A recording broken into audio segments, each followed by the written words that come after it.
कारण डॉक्टर भीमराव अम्बेडकर की हर विदेशों में से लेकर हर जगह मतलब पूजा होती है, क्या कारण है? सबसे पहले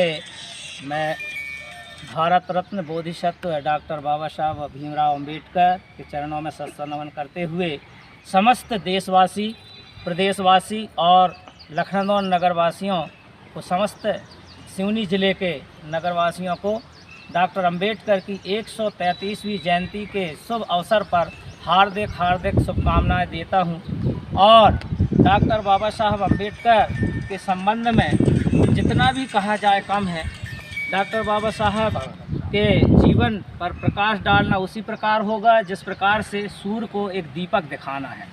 डॉक्टर बाबा साहब ने हमारे भारत के ही नहीं वरन पूरे विश्व के लिए अमिट योगदान दिया है और भारत के नव निर्माण में बाबा साहब का विशेष महत्वपूर्ण योगदान है।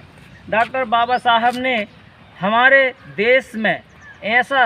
विशाल संविधान बनाया जो प्रत्येक देशवासी और प्रत्येक संप्रदाय, जाति, धर्म के निवासरत लोगों के लिए एक बहुत ही अच्छा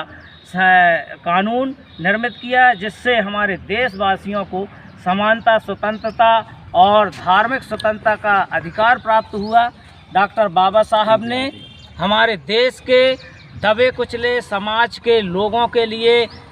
विशेष रूप से कार्य किया और उनकी जो सोच थी कि मेरे देश का प्रत्येक नागरिक, चाहे वो गरीब हो,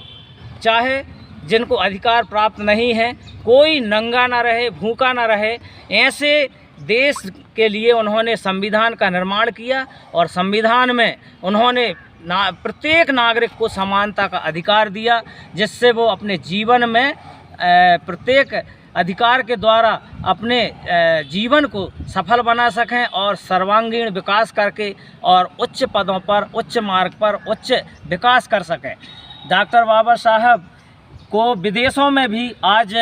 इसलिए जाना जाता है क्योंकि डॉक्टर बाबा साहब एक ऐसे नवरत्न थे जिसमें बाबा साहब ने पूरे देश के निर्माण के साथ पूरे संसार में, आज अमेरिका में भी डॉक्टर बाबा साहब को याद किया जाता है। बड़ी बड़ी प्रतिमाएं वहां पर स्थापित की जाती हैं और डॉक्टर बाबा साहब एक कलम के बादशाह कहे जाते थे, जिनके साहित्य से प्रेरणा लेकर के हमारा देश ने विकास किया है और उन्हीं के आदर्शों पर चल कर के हम आगे बढ़ सकते हैं। डॉक्टर बाबा साहब का समाज के प्रति एक समानता का अधिकार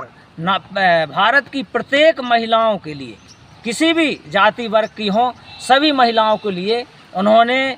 विकास का मार्ग खोला था। नारियों के मुक्तिदाता ही कहा जाता है, जिसके लिए डॉक्टर बाबा साहब ने उन्हें पढ़ने के अधिकार से लेकर के सर्वांगीण विकास के लिए आज जो उन्हें अधिकार मिला है, सिर्फ वो बाबा साहब की कलम के द्वारा ही संभव हुआ है। इसलिए हम ये कह सकते हैं कि डॉक्टर बाबा साहब के बिना हमारे देश का नवनिर्माण होना संभव नहीं है। इसलिए हम सब मिलकर आएँ, बाबा साहब के विचारों में चलें, उनके मार्गदर्शन में चलें, आदर्शों में चलें। बाबा साहब के आदर्शों में चलते हुए हमारे देश का यदि विकास करना है तो हमें संविधान की रक्षा